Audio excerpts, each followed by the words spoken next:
It was a delicate operation to preserve a piece of Toronto found deep below ground near the lakeshore. Archaeologists monitored the careful removal of a schooner from deep down in a condo construction site.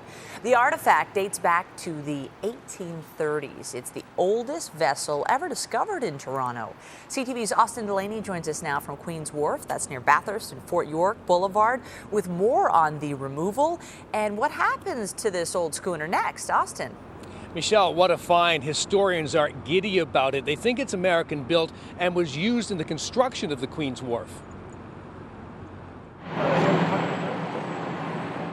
Much care and preparation went into the move. A valuable piece of history was at stake, and the possibility of it breaking up was very real. That it might fall apart, but it's done beautifully, and I think it's going to be quite intact if they carry it safely. With support beams keeping it snug, they lifted the remains of the schooner from the old wharf at Old Fort York Boulevard in Bathurst, where it was discovered during a condo dig. What did you think when you found this thing here? Oh, we were excited. I mean, a lot of people thought we were worried about delays to the project, but we knew we had to do an archaeological survey, so we had built in the time into the project. The ship is just a bonus. The schooner is an historian's dream. A ship that probably was built in the 1830s, scuttled probably in the 1870s, and here we are in the 2010s.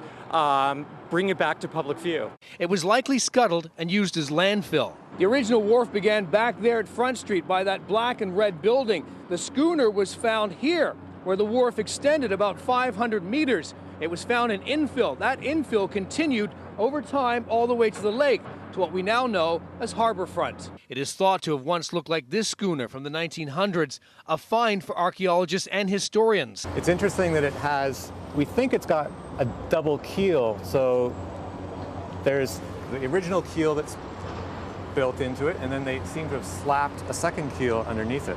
Interesting. Which may mean it was refitted for a different, they're in different waters. Much of it preserved for 150 years to now be put on display.